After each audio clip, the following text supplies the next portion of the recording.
At my grandmother's funeral, my brother looked at my uniform and whispered, "Could you not make today about you?" I almost went back to my car. Then Grandma's lawyer asked everyone to sit down. Except me. "Everyone, please sit down," my grandmother's lawyer said. Then she looked straight at me.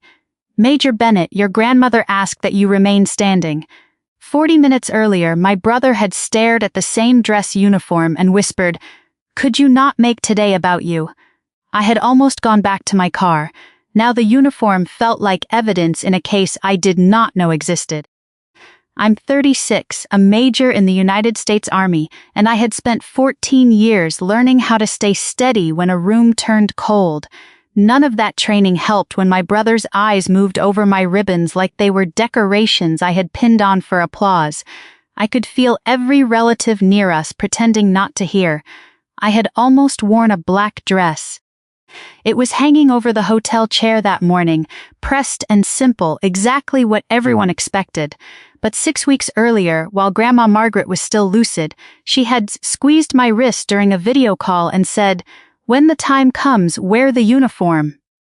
Promise me. I promised without asking why. Evan did not know about that promise. Almost nobody did.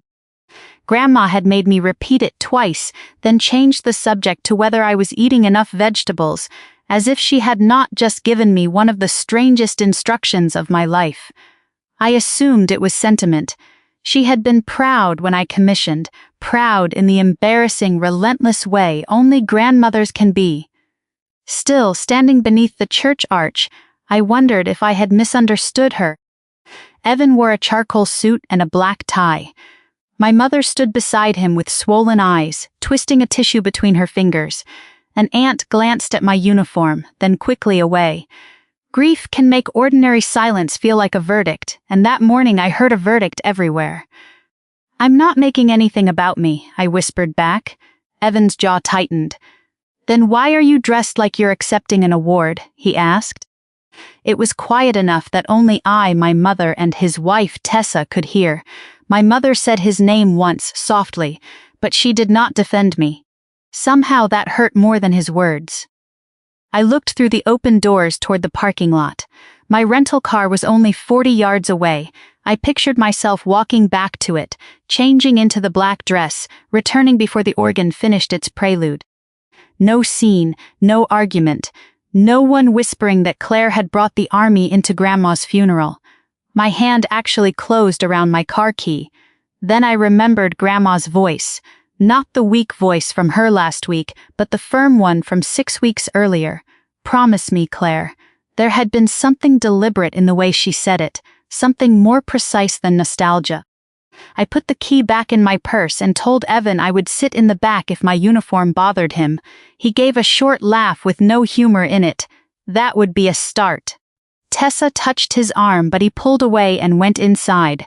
I stayed under the arch for another few seconds, staring at the wet pavement. It had rained before dawn, and the air smelled like stone, lilies, and cold August earth. I had not felt that lonely in years. Grandma Margaret Bennett had raised Evan and me for nearly half our childhood. Our father died when I was 11, and our mother worked 2 jobs until she could breathe financially again. Grandma lived 3 streets away in a white farmhouse with green shutters, and she turned her kitchen into the place where homework got done, scraped knees got cleaned, and bad news became survivable. Evan had always been closer to her in the obvious way. He stayed in Westbrook after college, started a landscaping company, married his high school girlfriend, and gave Grandma 2 great-grandchildren she adored. I left at 18, joined ROTC, and spent most of my adult life moving between states, countries, and calendars that belonged to someone else. That difference became a family story before I realized it had happened. Evan was the one who stayed. I was the one who left. Every holiday I missed seemed to harden the story. No one mentioned the midnight calls from overseas, the plane tickets bought with 2 days' notice, or the months I had paid for Grandma's night aid after her hip surgery. I never corrected them because Grandma hated scorekeeping. "Love isn't a ledger," she used to tell me. So when Evan joked that I only came home in uniform for photographs, I usually let it pass. When he said I would not understand how hard local caregiving was, I agreed that he carried burdens I did not see. It was easier than turning grief into accounting. The funeral service began at 9. I sat in the third pew beside my mother, with Evan and Tessa across the aisle. Grandma's casket was covered in white roses and eucalyptus, exactly as she had requested.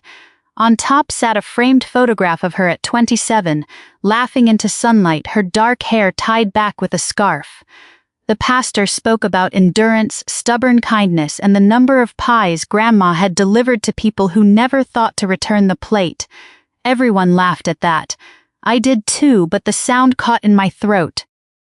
I kept seeing her kitchen table, the knife marks in the wood, the chipped blue bowl where she kept peppermints for children who were no longer children. Halfway through the service, Evan looked across the aisle at me. His expression had softened, and for a moment I thought the tension was over. Then his gaze dropped to my medals again. He leaned toward Tessa and whispered something that made her close her eyes. I did not hear the words, I did not need to. At the graveside, I stood behind my mother while the pastor finished the final prayer. Rainwater clung to the grass and darkened the toes of my shoes. Grandma was buried beside my grandfather, Arthur, who had died 21 years earlier. I had been 14 then, and I remembered Grandma holding my hand so tightly my fingers hurt.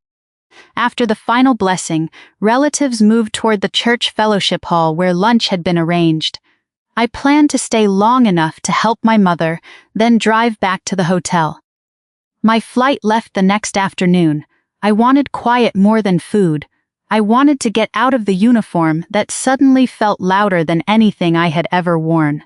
That was when a woman in a navy coat stepped toward me. She was in her early 60s, silver hair cut neatly at her chin, leather portfolio tucked beneath one arm. "Major Bennett?" she asked. I recognized her after a second. Evelyn Price, Grandma's attorney. I had met her once, years earlier, when Grandma updated paperwork after selling a parcel of land. "I'm sorry for your loss," she said. Then she lowered her voice. "Your grandmother left very specific instructions for today." "There is a family meeting after lunch," Evelyn said. Margaret named the people who should attend, and she asked that no one postpone it. I told her my flight was not until tomorrow.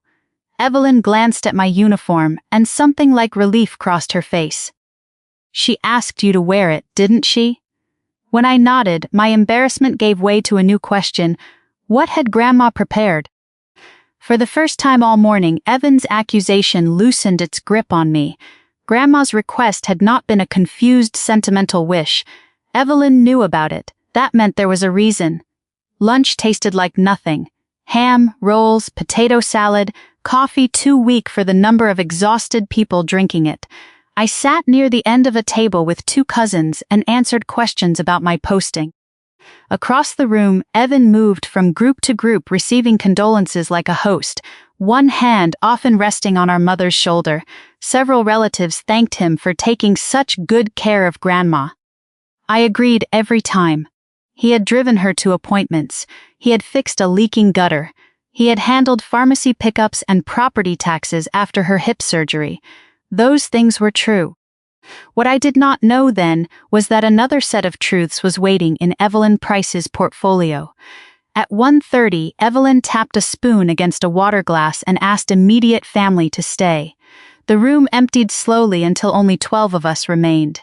My mother, Evan, Tessa, their 2 teenage children, Aunt Rose, 2 cousins, and a few others Grandma had named. Evelyn waited until the doors closed before setting 3 folders on the table. Evan looked irritated. "Can we do this another day?" "Mom's exhausted." Evelyn checked with my mother, who said she wanted to continue. Then Evelyn clarified that this was not a formal probate hearing, and no property would be distributed that afternoon. Grandma had requested one private meeting so the people she named would hear the same instructions and supporting facts at the same time. Only after everyone agreed did Evelyn invite us to take a seat. Chairs scraped across the linoleum. I started toward the empty place beside my mother, but Evelyn raised one hand. "Everyone, please sit," she said. Then she looked directly at me. Major Bennett, your grandmother asked that you remain standing for the first part. Evan turned so slowly that I felt the movement before I saw it. Tessa looked from my uniform to the folders on the table. I could hear the refrigerator unit humming behind the kitchen doors. Why? Evan asked before I could. Evelyn opened the top folder. Because Margaret wrote the instruction herself, Evelyn said. She removed a single sheet of cream paper and held it up just long enough for us to see Grandma's unmistakable looping handwriting beneath a typed paragraph. She dictated the formal language but insisted on adding one sentence by hand. Evelyn read it exactly as Grandma had written it. If Claire keeps her promise and comes in uniform, let her stand. I want the family to understand that she is not wearing it for attention. She is wearing it because I asked her to. My throat tightened so quickly I had to look down at my shoes. Nobody spoke. Evan's face did not collapse or turn pale the way people do in movies. It did something more familiar. It hardened. Fine, he said. Grandma was proud of her. We all know that. Evelyn's expression remained neutral. That was not the entire instruction, she replied. She read the next line. Claire, you stood when duty asked you to stand in places I could not follow. Today I am asking you to stand for me, because what comes next requires one person in this family to stay steady. I had heard Grandma praise my service before. I had never heard her describe it that way. Evan pushed his chair back an inch. What exactly comes next? He asked. Evelyn closed the first folder and opened the second. The room had the peculiar stillness of people who realize a ceremony is becoming evidence.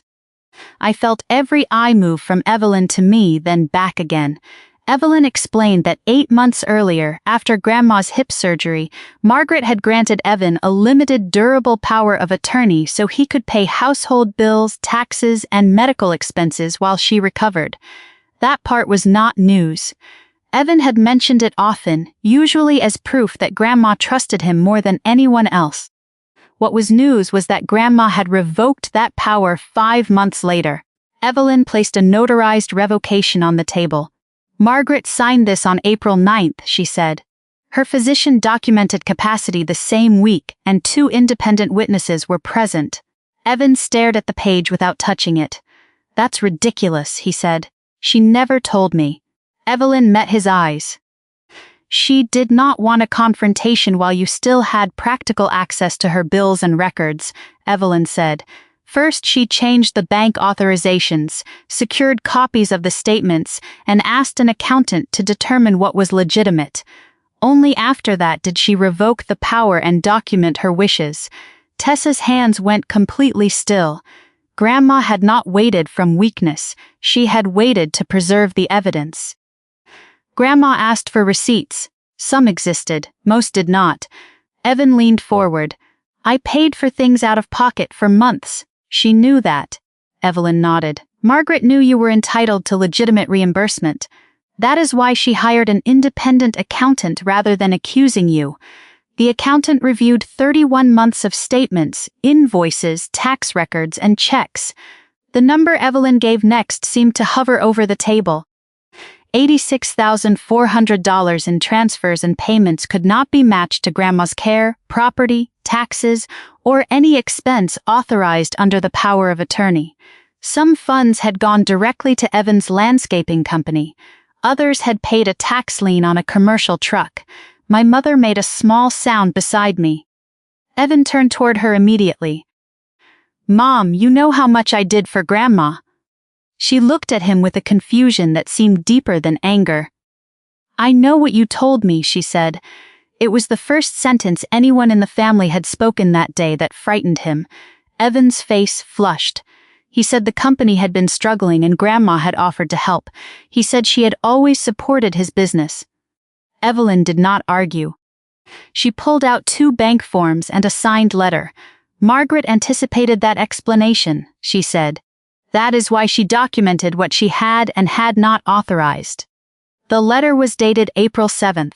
Grandma wrote that she had approved a $10,000 loan 2 years earlier, which Evan had repaid, but she had approved no later transfers to his company. She wrote that any claim otherwise was false. Beneath the paragraph were her signature, the accountant's signature, and Evelyn's as witness. I wanted to look at Evan, but I could not stop looking at Grandma's handwriting. There was the same blue ink she used on birthday cards, now sitting beneath a sentence that accused her grandson of taking money. The grief of losing her collided with the shock of discovering she had spent her last months protecting herself from someone she loved. Evan stood abruptly. This is insane. She was 84. She forgot things. Evelyn's voice stayed level. That concern is why Margaret completed a cognitive evaluation before changing her estate plan. The physician's report found no impairment affecting financial decision-making. She slid a copy forward, but Evan did not take it. Tessa finally spoke. Evan, did you use her account for the truck? Her voice was so quiet I almost missed it. He looked at his wife, his children, then the table. I was going to put it back, he said. The sentence landed harder than a denial. I pictured Grandma saving grocery receipts in labeled envelopes while money left her account for a truck she would never drive. My mother folded the tissue she had been twisting all morning into a tiny square and placed it on the table. I still had not sat down. My legs ached, but I finally understood Grandma's staging. She had not asked me to stand so I would look important. She had asked me to stay visible while the family story about who stayed, who left, who served, and who sacrificed was tested against records instead of repetition. Evelyn continued. Grandma had changed her will 3 months before she died. The farmhouse would be sold rather than passed to any one child or grandchild. A portion of the proceeds would fund home care grants through the county senior center, specifically for families who could not afford overnight assistance after surgery. I closed my eyes for 1 second. After Grandma broke her hip, the night aid had cost more than she wanted to admit. I had paid the agency directly for 4 months because Grandma refused to let my mother drain her savings. I had never told Evan. I had never told anyone. Grandma apparently had.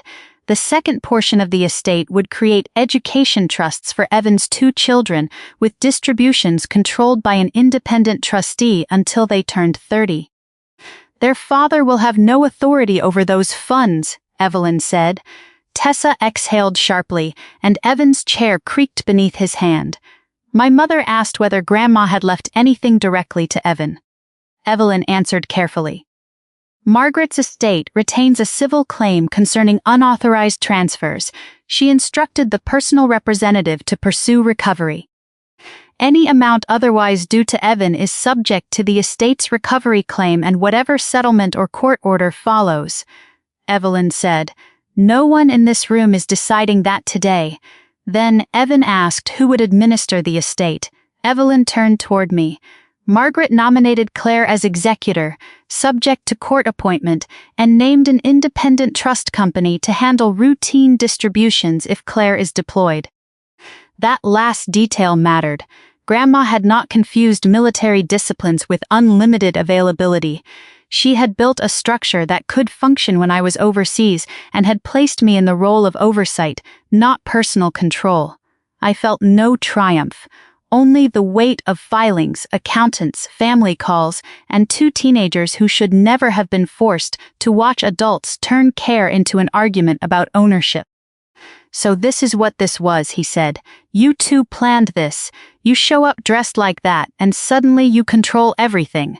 The old accusation returned because it was the only weapon he had left. Before I could answer, Evelyn did. Major Bennett had no knowledge of the revised will until this afternoon. She turned to me. Is that correct? I said yes, it was. I knew Grandma had a lawyer. I knew she had asked me to wear my uniform.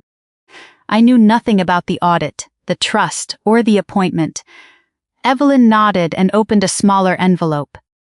Margaret knew this accusation might be made. She recorded a statement in my office on May 2nd. Her physician had already confirmed capacity, and she asked that the recording be played only if the family questioned Claire's role or her own intentions. For the first time that afternoon, I was afraid.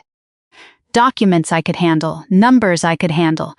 Grandma's voice was different. Evelyn placed her phone on the table, tapped the screen, and the room filled with a soft burst of static. Then my grandmother spoke. "If you are hearing this, somebody is probably angry," she began, and half the room gave a startled, broken laugh because that was exactly how she talked.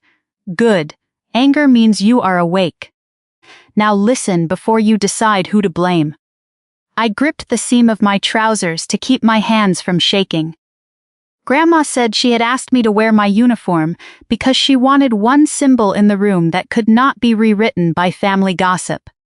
"Claire did not abandon me," she said. "She called me from Kuwait at 4 a.m. her time. She paid for my night nurse when I could not climb out of bed alone." My mother turned toward me. I kept my eyes on Evelyn's phone. Grandma continued. "She sent groceries and pretended the store had made a mistake. She flew home for 48 hours after my second fall and left before sunrise because she had soldiers waiting on her. I let people say she was absent because she asked for no credit. That was not exactly true. I had not asked Grandma to hide anything, but I knew what she meant. She had protected my privacy the same way I had protected her dignity. Neither of us wanted care to become a competition. Hearing her name the things we had quietly kept between us cracked something open in my chest. Then Grandma spoke to Evan. Her voice changed, not cruel, not loud. "You did many good things for me, and I loved you for them. You also took money I did not give you. Both things can be true. Love does not require me to lie about one in order to honor the other." Evan stared at the table. Grandma said she knew his business was in trouble because a tax notice had come to the farmhouse by mistake. She had offered to help him meet with a legitimate advisor. He refused. 2 weeks later, the first unauthorized transfer appeared. That detail mattered. Until then, part of the room had still been searching for a misunderstanding big enough to rescue him. Grandma's recording closed that door. She had noticed the problem, offered a lawful way to help, been refused, and then watched money move anyway. This was not confusion between generations. "I changed my plan because I do not want my great-grandchildren paying for their father's panic," Grandma said. "Their education money is theirs. The care fund is for people who lie awake at night wondering how to keep an old woman safe without going broke. Claire is in charge because she knows duty is not ownership." My vision blurred. Of all the things I expected from that meeting, I had not expected Grandma to explain me to my family more clearly after death than I had managed to explain myself in 14 years. The uniform no longer felt loud. It felt heavy in a different way, like a hand resting between my shoulder blades. The recording ended with a pause and a final sentence. "And Claire, sit down now. You have stood long enough." A sob escaped my mother before I could move.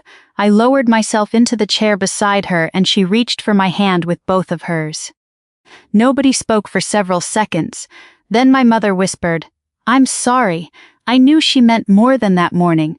Every holiday when she repeated that Evan was the one who stayed, every joke about my absence she let pass." I squeezed her hand, but I did not pretend one apology repaired 14 years. What it gave me was smaller and more honest, the first place where repair could begin. Evelyn told him he was free to leave, but asked him not to remove any documents from Grandma's house or access any account still under review. He looked at her as though she had slapped him. "Are you threatening me?" he asked. "No," Evelyn said. "I am giving you notice." She explained that the estate would handle the disputed transfers through counsel. If the accounting showed legitimate expenses, they would be credited. If it showed unauthorized use, recovery would be pursued. There was no dramatic promise of prison, no theatrical accusation, just procedure. That calmness seemed to anger him more than shouting would have. Evan looked at me and said, "You always wanted to be the good one," I almost answered. I almost listed the deployments, the missed birthdays, the checks, the calls, every sacrifice I had swallowed while he turned proximity into sainthood. Instead, I heard Grandma's sentence again. "Love does not require me to lie about one thing to honor another." So I said, "You did take care of her in ways I couldn't. That's true. And what she documented is also true." Evan's face changed because I had refused the argument he expected. Tessa rose next. She told Evan she would take the children home. He said they were leaving together. She shook her head. Tessa rose and told Evan she would take the children home. He said they were leaving together. She shook her head. No, you are going to stay somewhere else tonight. Their daughter was crying silently, and I hated that the truth had landed on the children, too. Before anyone could question them or ask them to choose sides, I asked Evelyn to end the meeting. Accountability did not require making teenagers carry the shame. This is the only personal item Margaret specifically left to you, she said. The box was lighter than I expected. Inside were 27 letters tied with blue ribbon, one for nearly every year since I left home. Some were addressed to places I had lived. Some simply said, Claire, later. Beneath them was Grandpa Arthur's brass compass, scratched and dull from decades in Grandma's dresser. I opened the top letter. The date was 3 months earlier. Grandma wrote that she knew family stories became simple because simple stories were easier to repeat. Evan stayed. Claire left. One cared, one did not. But I have lived long enough, she wrote, to know distance and devotion are not opposites. That sentence finally broke me. I put the letter down and covered my face. My mother leaned into me, and for a minute I was not Major Bennet, not executor, not the steady one Grandma had chosen. I was 11 again at a kitchen table with a woman telling me bad news could be survived. By the time I looked up, Evan was gone. Tessa had taken the children through the side door. Aunt Rose was washing coffee cups because she had always responded to catastrophe by finding something to scrub. When I could speak again, I asked Evelyn the question that had bothered me from the moment the recording ended. Why today? Why after the funeral, before anyone had even changed out of black clothes? Evelyn said Grandma had chosen the timing herself after discussing alternatives. She believed a later meeting would fracture into separate calls, competing explanations, and people arriving already committed to somebody else's version. She wanted everyone to hear the same facts at the same time, Evelyn said, and she wanted you to know why she asked for the uniform before anyone could make you ashamed of wearing it. I looked down at the ribbons Evan had mocked that morning. For the first time I understood the full shape of Grandma's plan. The legal process was slower and less dramatic than the family meeting. Estates moved through forms, notices, inventories, deadlines, and invoices. I returned to Virginia 2 days later with the cedar box in my carry-on and an executor's packet in my briefcase. Grief came home with me in both containers. Evan hired an attorney within a week. His first position was that Grandma had lacked capacity when she revoked the power of attorney and changed the will. That argument weakened quickly because Evelyn had anticipated it. There were medical evaluations, witness statements, dated notes, and records showing Grandma initiated the review herself. His second argument was that the disputed transfers were gifts. The accountant's records made that difficult too. Grandma had been meticulous about gifts. Every birthday check had gift written in the memo line. Every loan had a note. The transfers to Evan's company were coded as property expenses he could not document. Some of the money did turn out to be legitimate. Roof repairs, a new water heater, pharmacy bills, mileage for medical appointments. Those amounts were credited. I insisted on that. I was not interested in punishing Evan by pretending every dollar he touched was stolen. Accuracy mattered more than anger. The final disputed amount after credits was $71,200. Civil counsel reached a repayment agreement rather than dragging the estate through years of litigation. Evan sold a recreational boat, refinanced equipment, and signed a schedule that would return the rest over 3 years. People later asked why I did not push for criminal charges. People later asked why I did not simply demand criminal charges. That was never solely my decision, and I did not have authority to turn grief into prosecution. Counsel preserved the records and referred the facts where appropriate. The estate focused on recovery and protection. Grandma's written instruction was narrower and wiser. recover what belongs to the estate, protect the children, and do not make vengeance another inheritance. Whenever a family email made me angry, I read it before answering. Grandma had found a way to supervise us from a cedar box. My relationship with Evan did not heal quickly. For months, our communication happened almost entirely through attorneys and short messages about our mother. He never apologized for the funeral. He never apologized for the whisper under the stone arch. At first, that bothered me more than I wanted to admit. Then, in December, a package arrived at my apartment with no return note. Inside was a small black frame holding a photograph from Grandma's funeral. I was standing beside her casket in uniform, looking down, unaware of the camera. On the back, Evan had written 5 words. "She really did ask you." It was not an apology, it was not enough. But it was the first sentence he had offered that did not try to rewrite what happened. I put the photograph in a drawer rather than on a shelf. Some truths need acknowledgement before they can become reconciliation, and acknowledgement is not the same thing as forgiveness. Tessa stayed with the children in Westbrook. She and Evan separated for a while, then began counseling. I did not ask for details. Their marriage was not my investigation. My niece and nephew's education trusts were funded after the farmhouse sold the following springs, along with the first grants from Grandma's home care fund. The senior center named the grant program the Margaret Bennett Night Care Fund. I objected to the word fund because it sounded grander than Grandma would have liked. The director laughed and told me Grandma had already approved the name before she died. Apparently she had anticipated my objection too. The first grant went to a retired bus driver whose wife had Parkinson's disease. It paid for 3 nights a week of respite care. When I read the approval packet, I remembered Grandma refusing to press the call button after her hip surgery because she hated waking the aide. Someone else might need her more, she used to say. My mother started telling the family story differently. Not dramatically. She simply stopped saying Evan had been the only one there. When relatives praised him for staying close, she would say, "Claire was there differently." The first time I heard her say it, I had to turn away and pretend I was looking for coffee. 6 months after the funeral, I drove back to Westbrook for the Trust's first annual review. I wore jeans and an old army sweatshirt. Evan was waiting outside the senior center. I had not expected him. He looked thinner and older, though only half a year had passed. He said he had made the first 2 repayment installments. I told him I knew. We stood beside our cars in the same kind of damp weather that had covered Grandma's funeral. Finally he said, "I thought staying made me better than you." I did not answer because he was not finished.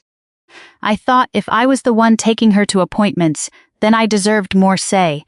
Then the business got bad, and I told myself I was borrowing from money that would be mine someday. He rubbed both hands over his face. By the time I knew that was a lie, I had already built my life around it. That explanation did not erase what he had done.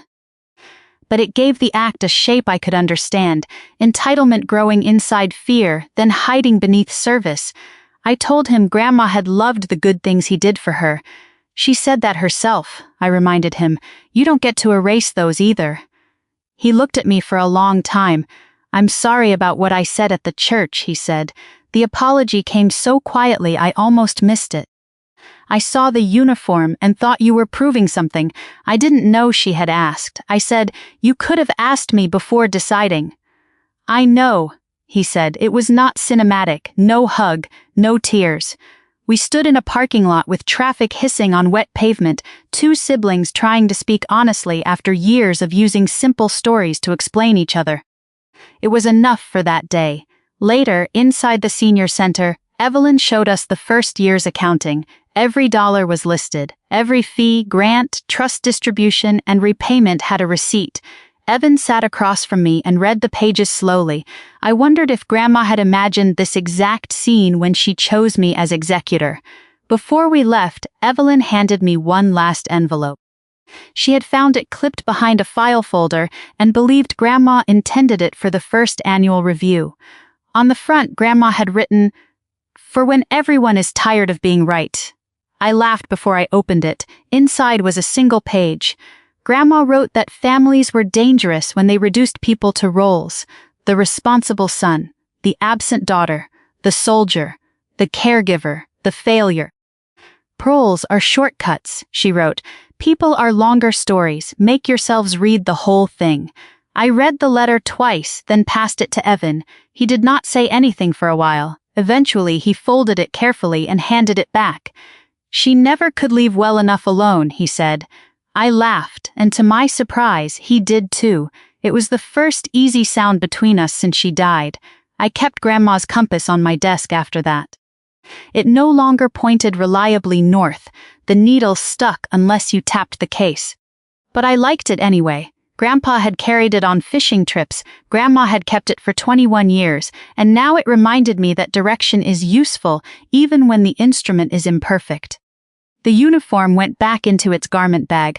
I wore it many times afterward for ceremonies, briefings, promotions, and memorials. But I never again wore it without remembering the stone arch at St. Mark's and the shame I almost accepted because someone else assigned it to me. What stayed with me most was not the money. The estate recovered it. The trusts were funded. The legal questions found answers.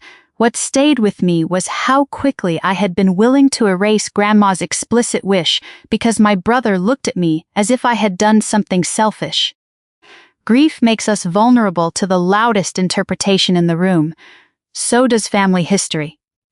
Evan had spent years calling himself the one who stayed, and I had spent years allowing myself to be called the one who left.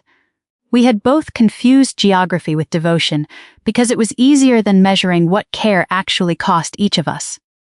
Grandma understood that before we did. She had watched him drive her to doctors and me call from time zones he could not name. She had loved both forms of care.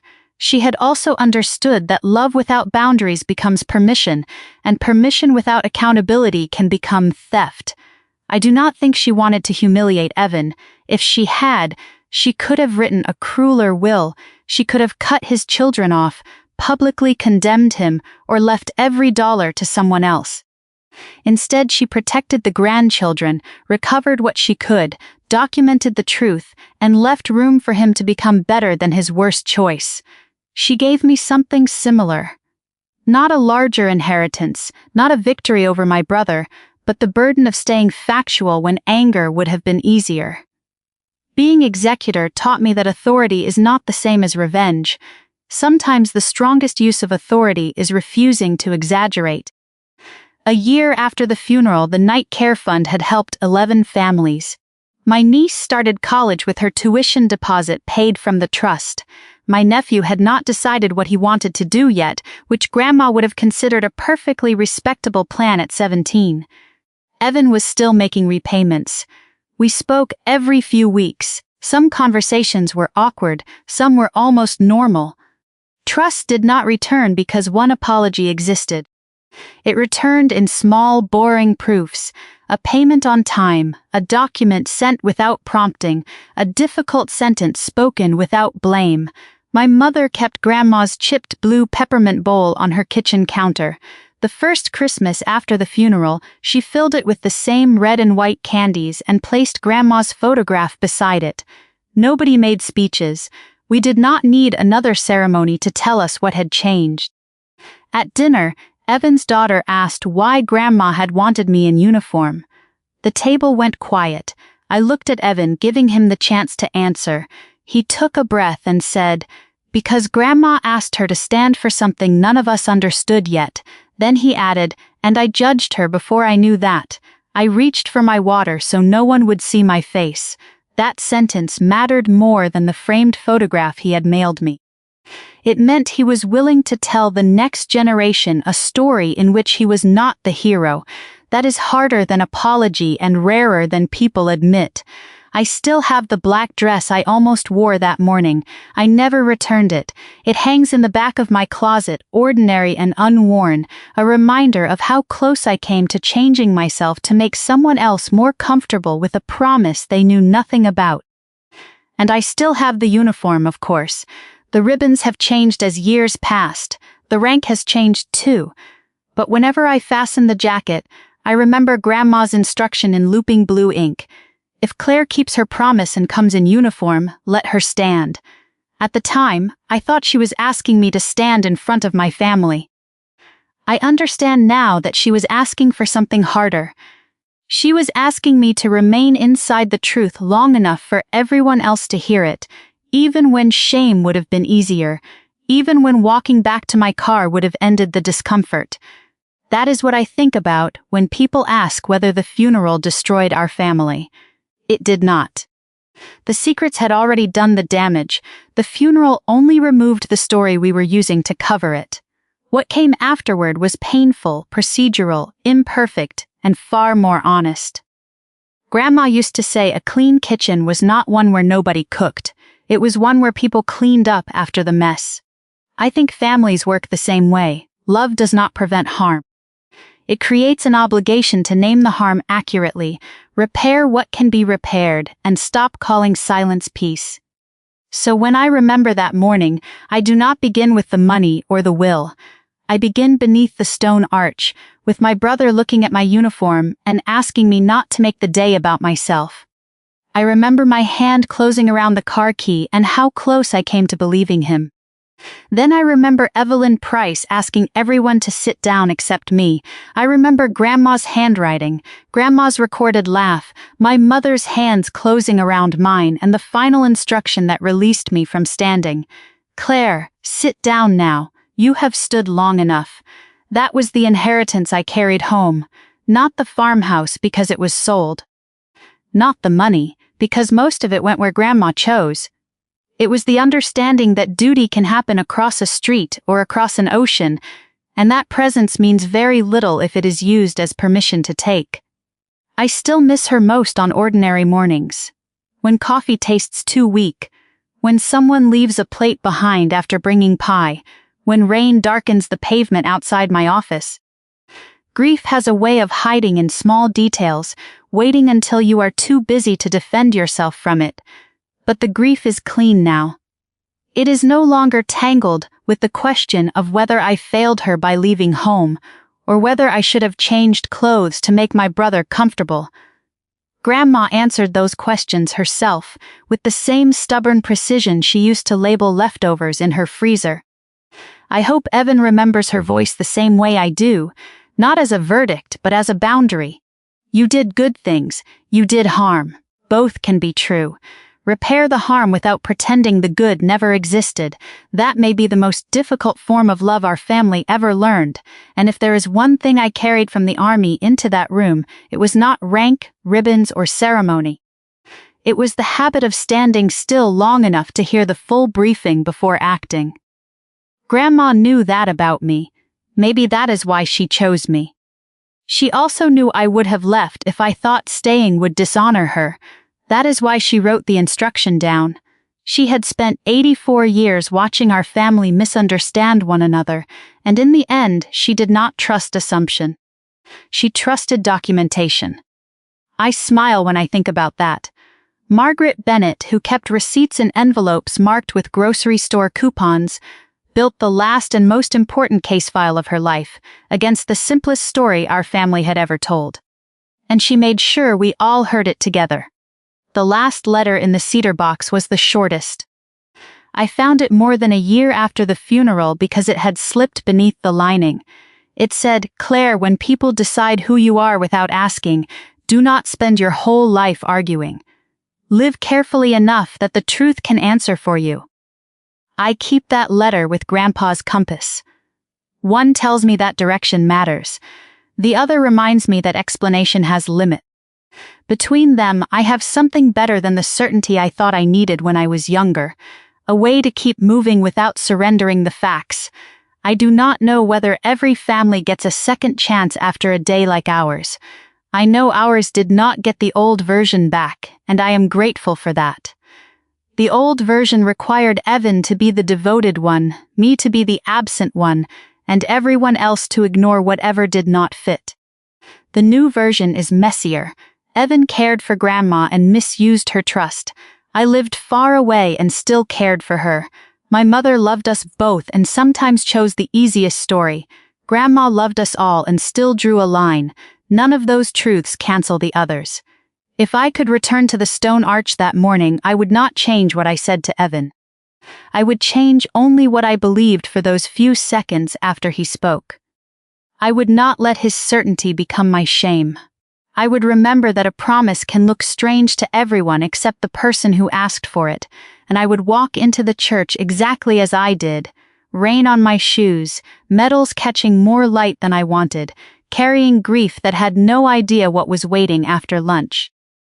I would stand when Evelyn asked me to stand, listen when Grandma asked all of us to listen, and keep my hand away from the car key I had nearly used as an escape. Then, when her recorded voice finally said, "Claire, sit down now. You have stood long enough," I would sit beside my mother and let myself stop being the steady one. Duty may ask you to stand. Love should also know when to let you sit.